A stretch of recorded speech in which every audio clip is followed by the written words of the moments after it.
from a health perspective, that's the way to go. But then, yeah, you could have gone the original Japan route and had universal masks, basically, and some limited shutdowns, but kept everything else relatively normal. And if you did that, we would have kept the numbers down. It still would be more people with COVID than if you did the shutdowns.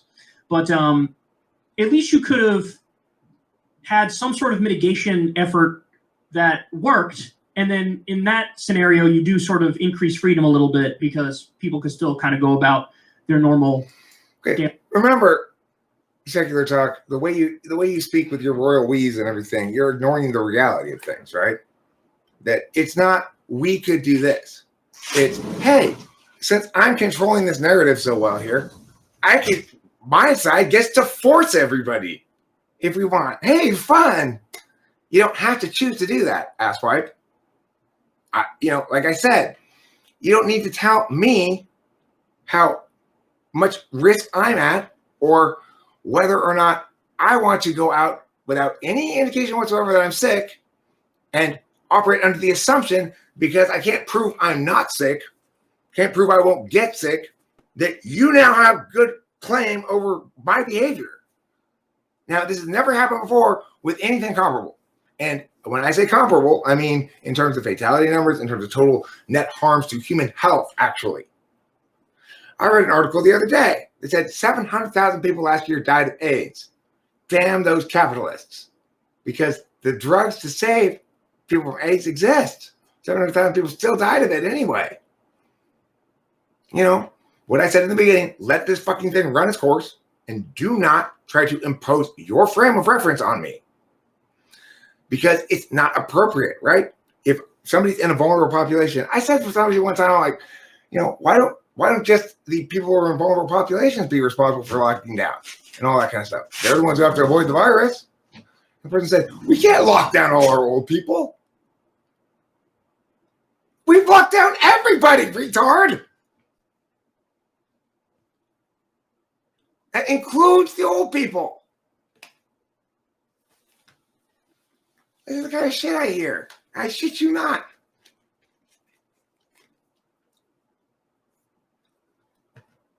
I mean, the thing is, the problem here, Legends Fall, is in this instance, even if they're doing that as a habit, the problem is that their logic can and will again and again be used against them. So by secular talk, you are in favor of, definitionally by what you're saying, you are clearly in favor of making a law prohibiting single people from having sex with each other until an AIDS vaccine is created. If you think any of this bullshit is justified as a means of forcing, you say, well, we could have done this to have more liberty. No, we couldn't have done anything, right? We could have respected where the onus naturally lies. One of those two ways, and that's it. Any other approaches, I think, are just crazy. Like what we have here in the U.S. is obviously a mishmash of different state rules. There's no real federal response. It's all state by state. And you also have, different states. Some states have mask mandates, some states don't. It sticks in some places, it doesn't in others. And because you have such a fractured, broken down, delegated out response, we're doing terribly. We had like a half-ass shutdown, and then the shutdown ended, and now everybody's kind of going back to normal life, even though our cases are skyrocketing. And when you compare us to how other countries handled this, it really is embarrassing. It's like with a lot of things these days. When you look at our healthcare system compared to other developed countries, right, you are embarrassing, sir. You are embarrassing because you're not asking any of the actually relevant questions. Against what are you comparing? What logic that withstands scrutiny as a principled application across the board and equivalencies are you testing to make sure it works? Tell me about the impacts calculus you're using. Are you counting all of the negative harms before deciding whether or not this is a good thing to advocate for? No, you're half-assing the living fuck out of it. So, run its course. Let it run its course, as I said from the very get-go.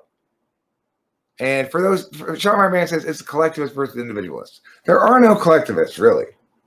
There are individualists who don't think you should get to be an individualist too. They think their individualism is so expansive that it's fine for them to force their will and their ideas on everybody. That's not, it's individualism run amok. There's nobody more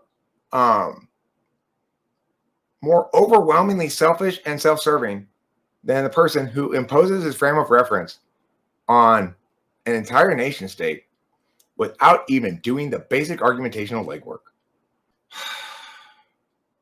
The thing is, when people like this, you see how calm he is and steady, reassuring. This guy really sounds like he knows what he's talking about. Well, Eric, you're all ranty, and so people are.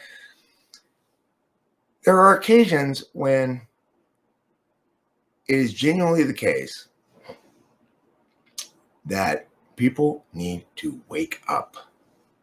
And there are occasions when the only kind of response that doesn't normalize what's fundamental wickedness is the appropriate degree of outrage. This guy is capable of doing the thinking and is refusing to do so, pandering to an audience either because he just is lazy in his thinking, lazy in his self-criticism, or because he's just profiteering off it or whatever. A little more of this. I'm going to watch something else. Okay, I hope you, please. Oh, he's a partisan. He's a groupist. God, how retarded is that? I hate that shit.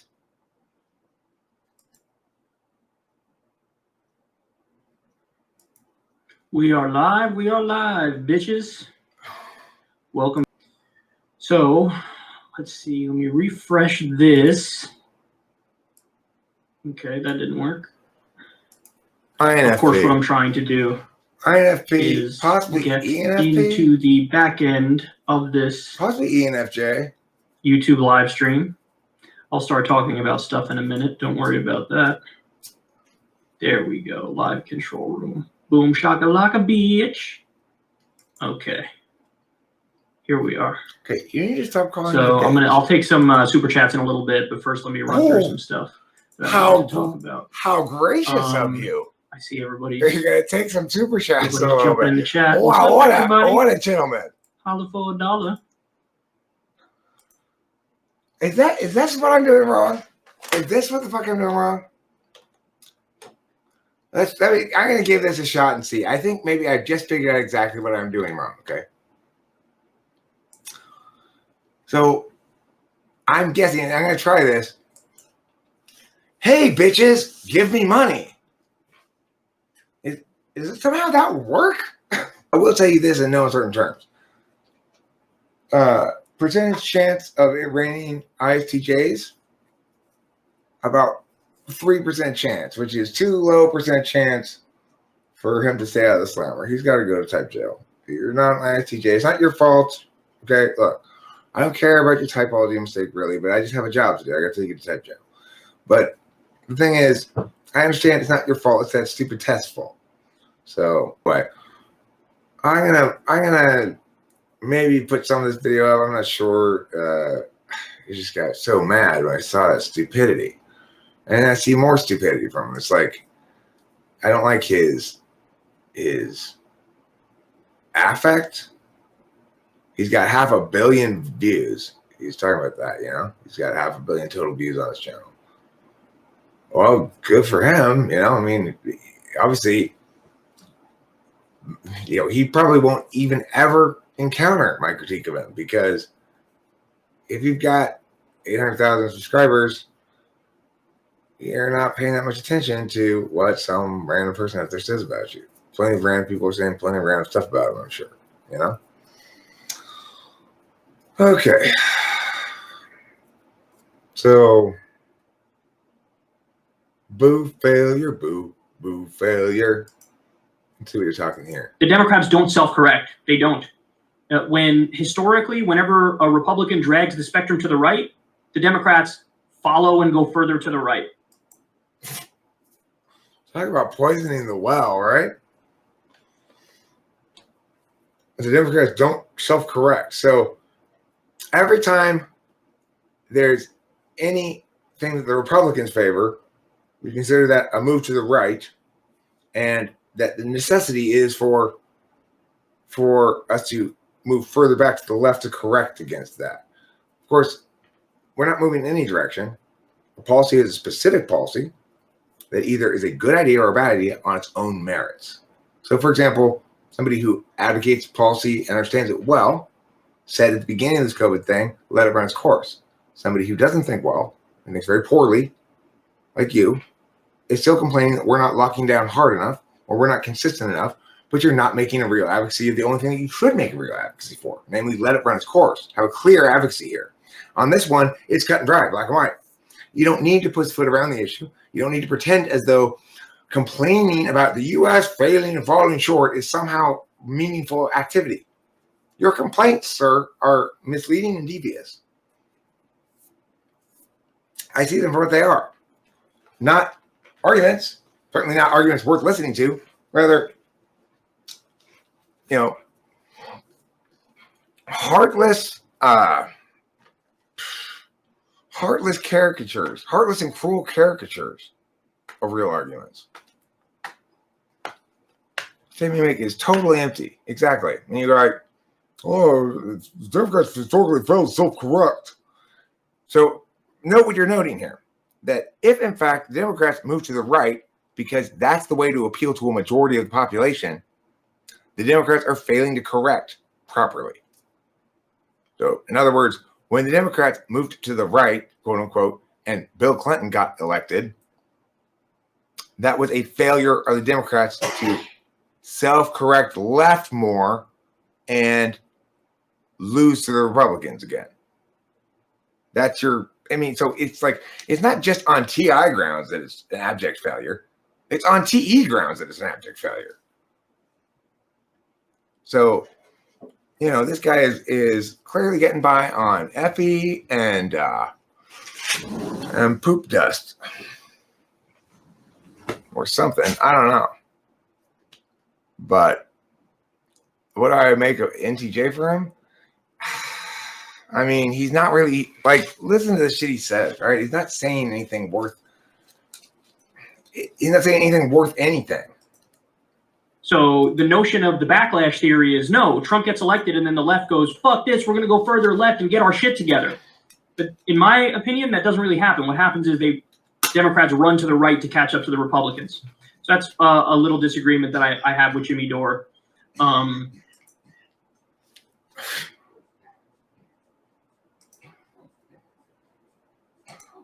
mean, you got to be kidding me. Are you seriously unaware of what's happening here, dude? Are you seriously unaware that you are not advocating for anything at all except blaming a named group? You don't have any good thoughts at all about anything? Are you aware at all that is the case? No, I'm not in favor of the Republicans or conservatives or anything like that. I am just as angry at them for being just as dumb as you. But the problem is, sir, you've got a very large following. And I mean, I don't know who would be convinced by your drivel, but some people surely are. You need to learn how to defend real arguments, real positions with real arguments, and not just sit there and paint ugly caricatures and say, those crummy bad guys over there. I mean, fucking be a man, be a human being, be a citizen, for Christ's fucking sakes. You have a responsibility when you don't think well naturally to either remove yourself from that public policy consideration forum. You have no business in any public policy forum because you don't think properly. You need to think about public policy in certain very specific ways. And if you fail to do so, you're going to do way more harm than good if you ever get your way. I'm mad at this person, RR. I'm mad at this guy. His name is Secular Talk or something. And I'm sickened. I'm disgusted. I'm frustrated. It's like,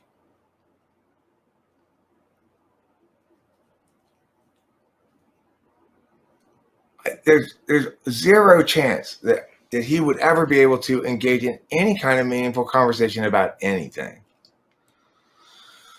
related to politics. If I were to say to him, so you're advocating in favor of this Manitoba thing, he'd dissemble. He'd say, well, I'm saying that if, all I'm saying is we should either not do it this way or not do it this way, but, we're messing up compared to these other countries. So what are you advocating for?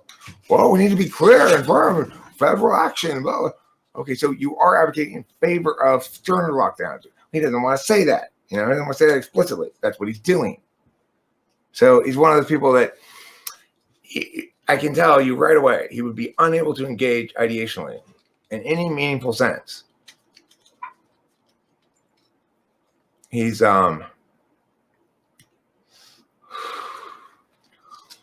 at ENTJ. Possible, but I don't see any real TE in his argumentation. He's not saying we should do it this way because it's smarter and it works better. He's saying we should do it this way because that's which team we're on.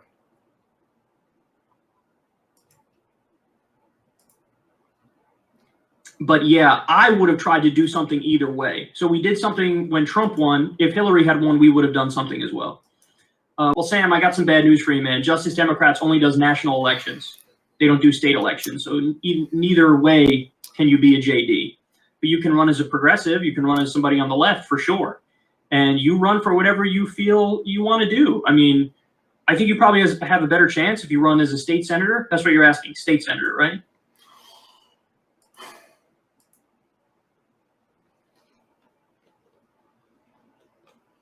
I like his answer there. He's informed, right? He understands that.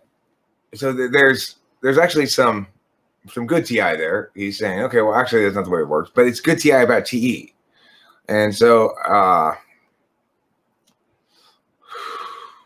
I think he's an ENFJ, but I don't really know. He's clearly, though, he's still stuck in the frame of reference that says one of the two sides is right.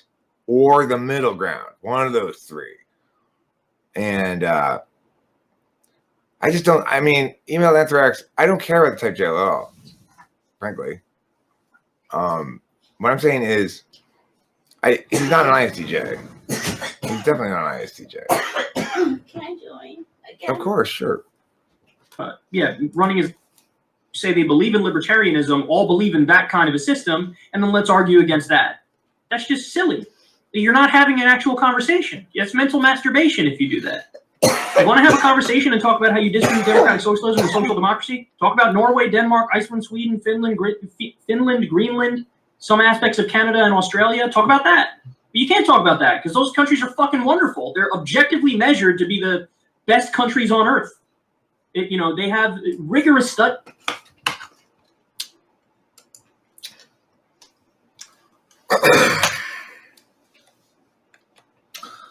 So, the thing is, what you hear there is a lack of cognitive dissonance that should be ringing loud and clear in his head. It's like he's getting mad at libertarians to say they need to address libertarian points first, principle before utility, right? Even though that's actually correct, that you do need to address principle before utility, regardless of the libertarians or not. Certainly, it doesn't hurt to make sure something is a principled act before you determine whether or not it's going to be useful or effective. Now, that doesn't mean that government should never do anything that's unprincipled, but you dismiss it as a reasonable calculus that all is silly. Now, in addition, I want to say the following. I'm not a libertarian. I'm not a Democrat. I'm not a Republican. I'm not any of those little group teams that you guys play dolls with over there, okay? So what's the takeaway from this? You and the libertarian are the same. And I'm the alternative to that kind of stupidity. You're welcome to join me, by the way. You seem like a smart enough fellow. There's plenty of good TITE stuff going on here, okay? But you need to open your eyes and say, okay, I'm going to stop using my feelings to decide what I believe in and start choosing the strongest arguments. He could be ENFP. Absolutely. Because, sir, if you would listen to the sentences you say next to each other, you'd say, I couldn't possibly have said both of those things and meant both of them. The hypocrisy would be stunningly shameful. So yeah, probably ENFP. I don't know. Regardless, I hate your stupidity, not because you're stupid. I hate it because your stupidity harms everybody. Harms me, harms her, harms everybody. Yeah, like. Exactly. Pride goeth before the fall. Note that I'm all angry and making arguments. What kind of things am I arguing? Note how few of my arguments are trying to force you to do things. How few of my arguments are about how your group is bad. None of them are about how your group is bad. I'm talking about your specific policy advocacies. You claim, look, these people are more socialist than we are, and their country's great. That's not a policy advocacy. That's sticking your head up your ass. But this is what I want to say about Kyle's argument about the European countries, to be clear. He is correct to a certain extent that European socialism in countries where it hasn't crept too deeply into the society successfully disproves a lot of libertarian sky is falling kind of talk. In other words, we are moving into a world where we understand society as somehow reflective of us all, and we'd like to see a more ideal version of the world than we currently live in. That's perfectly acceptable and normal to want. Everybody wants that. The problem is when we mistake people's emotional engagement with politics for a political position. So it's like this guy's saying he's really upset because he sees these other countries that are more socialist and are better off than this, and he sees the United States is not being socialist or not being more left as a stubborn refusal to prioritize justice over injustice, a stubborn refusal to prioritize equity over poverty or something, right? Of course, that's nuts. We spent trillions of dollars on LBJ's war on poverty. Had zero impact. Zero. It's like the war on drugs. There are some things, no matter how much you interfere with them, you'll just continue making them worse. So when you have a plant, for example, you might really want it to grow. But if you try to make it grow by pulling it out of the ground, you're going to kill it.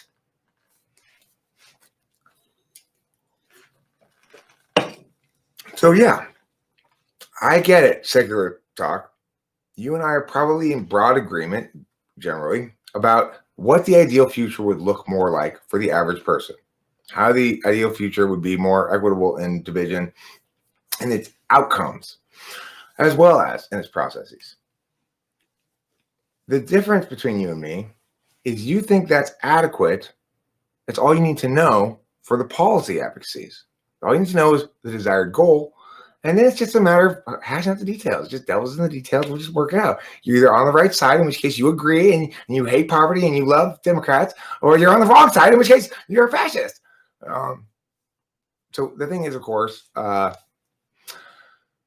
reality is not that at all.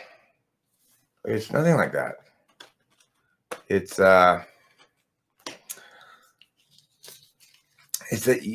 just because we agree on what an ideal world would look like doesn't mean we can trust you to drive us there. In fact, we can be certain that if you're behind the wheel, you'll kill us all.